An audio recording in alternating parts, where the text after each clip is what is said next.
Broncos country. Football is back. After nearly 2 full weeks of intense training camp action, we now have a clear picture of who's rising and who's falling as the Denver Broncos gear up for 2025. Let's break down the official winners and losers from Broncos training camp, the names that are turning heads, building momentum, and fighting for their place on this team. But before we dive into the full list, massive respect to 2 veterans, Zach Allen and Courtland Sutton. They didn't make the official winner list today, but make no mistake, they got paid, they've earned it, and they're winning in every sense of the word. Now all eyes turn to this week. A joint practice with the 49ers is coming Thursday.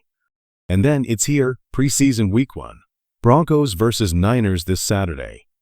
It's real football, and it's time to see who steps up when the lights come on. Let's be clear, this list isn't about disrespect. Every man out there is giving it everything, fighting for a dream, a roster spot, a future. But in every camp, some rise faster than others. And that's what we're breaking down. We begin on a high note. Let's talk about the winners. At the very top, Troy Franklin. You can't talk Broncos camp in 2025 without putting this man's name front and center. He's been electric.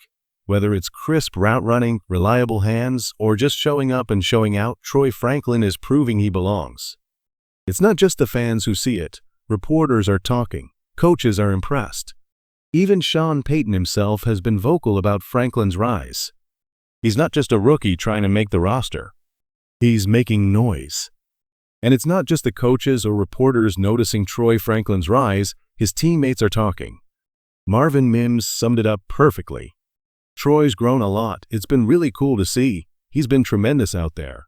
That's not just media hype, that's respect coming from inside the locker room. And when your teammates, the ones grinding with you every day, start noticing your growth, that's when you know it's real. So what's improved in Franklin's game? Let's break it down.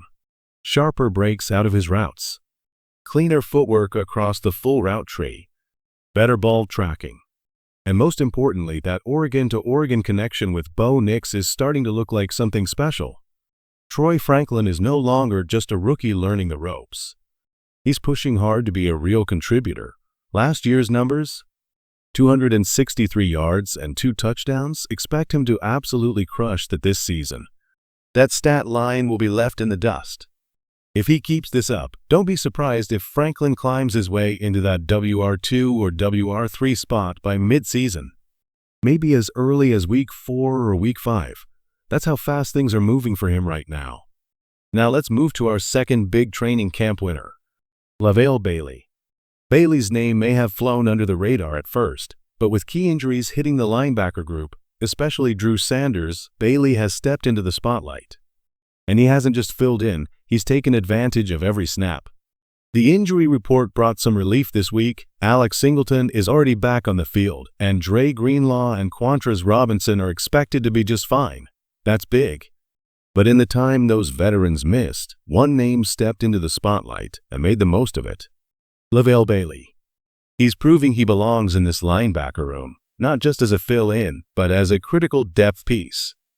And he's showing something you can't teach, that clutch gene, the ability to shine when the pressure's on, when the lights are brightest. Some players just come alive in big moments. Bailey is one of those guys. Back in college, his stats told part of the story. Strong in coverage, smart in space, physical against the run. He didn't live in the backfield, just 7 sacks in 4 years, but that wasn't his role. He played the modern linebacker position, dropping into coverage, reading the field, covering tight ends, backs, and crossing routes. He's built for today's NFL. You're not going to see him blitz every down, but you will see him patrol the middle of the field like a free safety in a linebacker's body. Sideline to sideline, smart, quick, reliable. And he's getting noticed. Multiple practices, multiple reporters. Sean Payton himself has praised Bailey's performance. Expect to hear his name a lot during the preseason, and don't be shocked if he plays his way into a rotational role midway through the season. Now here's the question for Broncos country. Which player do you want to see dominate this preseason? Drop their name in the comments, and let's see who steps up when it matters most. There are a few players I can't wait to watch this preseason. Troy Franklin and Pat Bryant top that list. But I want to hear from you. Who are you most excited to see take the field? Drop their name in the comments below. Now let's move on to our third big winner of training camp, another standout on the defensive side, Riley Moss. There's been some chatter around the cornerback battle and a few voices questioning Moss's place in the rotation. But let's be clear, Riley Moss is having one of the best camps of his career. Just because there's competition doesn't mean he's underperforming. In fact, it's the opposite. Sports Illustrated echoed what insiders, reporters, and coaches have been saying all camp. Riley Moss has been locked in. He came into camp facing real pressure with McMillan and Damari Mathis returning and Jade Barron, a first-round caliber talent, pushing for a starting job. But Moss has held his ground. He's added muscle, sharpened his footwork, and bounced back from last year's injury with a vengeance. His reps have looked confident, physical, and disciplined. This isn't just about surviving a position battle. Moss is winning it. And here's the bigger picture. This cornerback group in Denver, it's quietly becoming one of the deepest in the entire NFL. Riley Moss stepping up and silencing doubts. Jade Barron, talented, hungry, and right on his heels. McMillan, a fighter with a nose for the ball. And let's not forget, Pat Surtain too, the reigning Defensive Player of the Year. This isn't a problem, it's a luxury.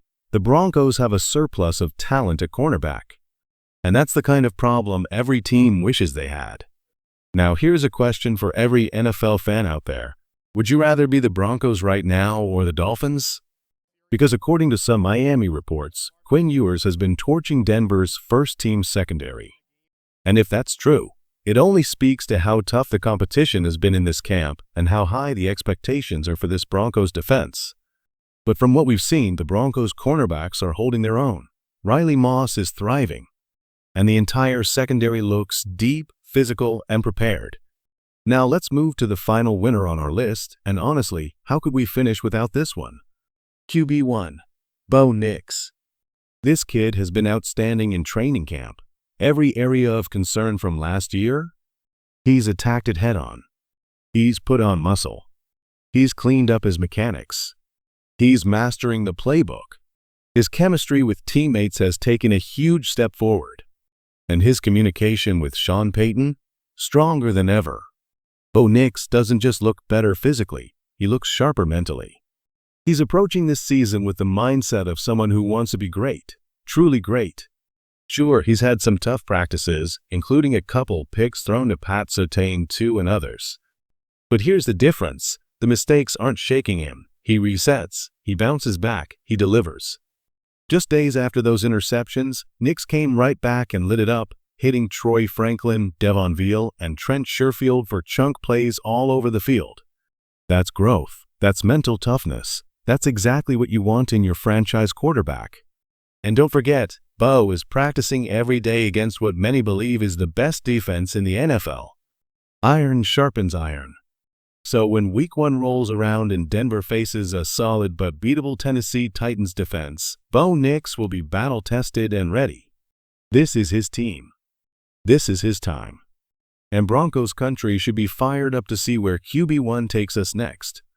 So far, the story of training camp has been clear. Bo Nix is earning praise from every corner of the field. His leadership, his growth, his poise, it's all coming together. But in football, it's never just a highlight reel. You can't talk about the winners without also talking about the struggles. Where there's light, there's shadow. Where there's momentum, there's friction. That's the reality of every NFL training camp. Some players rise while others fall behind, even if only temporarily. And now it's time to talk about those players. The ones who haven't made the leap, not yet. The camp losers. But before we dive in, let's set the tone clearly. In this game, no man is truly a loser. Every single one of these guys is grinding, sacrificing, and competing at the highest level, chasing a dream that few ever reach. Still, some names stand out for not meeting expectations so far. Whether it's inconsistency, injury setbacks, or just being outplayed, someone has to fall on the other side of the list. So, with respect to every player chasing greatness, let's turn the page and break down the 3 biggest disappointments of Broncos camp so far. Let's talk about one of the most unfortunate names on this list, Drew Sanders. Now, to be clear, this isn't about poor performance. It's not about effort. It's about injury. Sanders hasn't been able to participate in camp due to a medical setback. But the good news? He underwent surgery, and it was successful. The current recovery timeline is around 4 to 6 weeks, which realistically puts his return somewhere in the middle of preseason or just beyond. But even after recovery, there's still a process. Clearing physicals, easing back into drills, rebuilding football shape, and then finally working his way into the game plan. And that's where the concern comes in. This Broncos linebacker room, once deep with potential, has become one of the most unpredictable units on the roster, not because of talent, but because of injuries. Thankfully, Alex Singleton is back. Dre Greenlaw looks good. And we've seen Lavell Bailey and Justin Sternad stepping up with a next-man-up mentality. But Drew Sanders? He's becoming a question mark. And here's the hard truth fans don't always want to hear: availability is everything in the NFL. When you're missing camp reps, missing games, and constantly in rehab instead of in pads, it starts to matter. Some fans may not want to label it, but we have to face it. Drew Sanders is at risk of becoming injury-prone. And that's a serious concern for a player who once had so much upside. We're hoping for a full and healthy return. But the window is tightening, and 2025 could be a make-or-break year for Sanders' future in Denver. Let's wrap up the losers list again with respect by focusing on reality, not opinion. First up, Drew Sanders' return is still weeks away. Based on the current timeline, we could be looking at a comeback between Week 3 and Week 5, potentially as early as that matchup with the Cincinnati Bengals, or perhaps against Philadelphia in Week 5.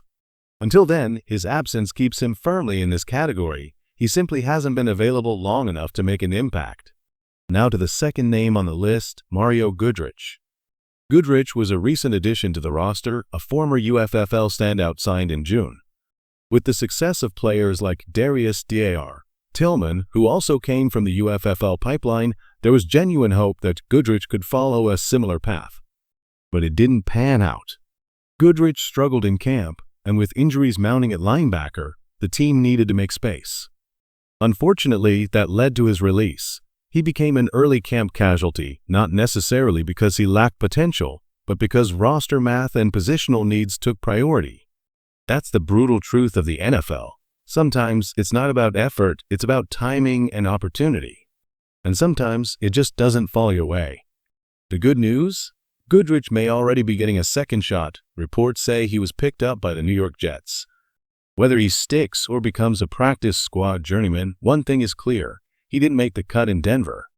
And finally, here's the name that might surprise you: Jaquan McMillan.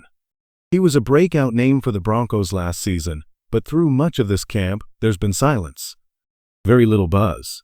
Very few standout plays. Not necessarily a disaster, but when you're trying to secure a key role in a loaded cornerback room, going quiet can cost you. It's not about failure, it's about momentum. And right now, McMillan hasn't made much noise. With players like Riley Moss and Jade Barron stepping up, McMillan could find himself slipping down the depth chart if he doesn't make a statement soon. The truth about Jaquan McMillan is beginning to surface, and is not what many Broncos fans expected. After reviewing multiple reports and film clips from training camp, one reality stands out: McMillan is struggling. Throughout one-on-one drills and live reps, he's consistently being beaten, not just by top-tier receivers, but by depth players like Trent Sherfield. That's not a good sign for someone who was once expected to be a cornerstone in this defensive backfield. Meanwhile, Riley Moss continues to shine, and Jade Barron, the rookie, is earning praise from every direction, praised for his high football IQ, physical style, and relentless energy. It's forcing a serious question inside Broncos country. Is Jaquan McMillan being replaced right before our eyes? This doesn't mean McMillan doesn't have value. He had a strong campaign last year and showed flashes of real potential. But right now, based on performance and momentum, the nickel corner job looks like it belongs to Jade Barron heading into Week 1 versus the Tennessee Titans. It's a battle, but one that's clearly shifting. McMillan still has time to turn things around, but make no mistake, pressure is mounting. The roster is getting younger, hungrier, and more competitive. And if McMillan doesn't respond fast, he might not just lose his starting role. He might lose his place in the long-term plans of this defense.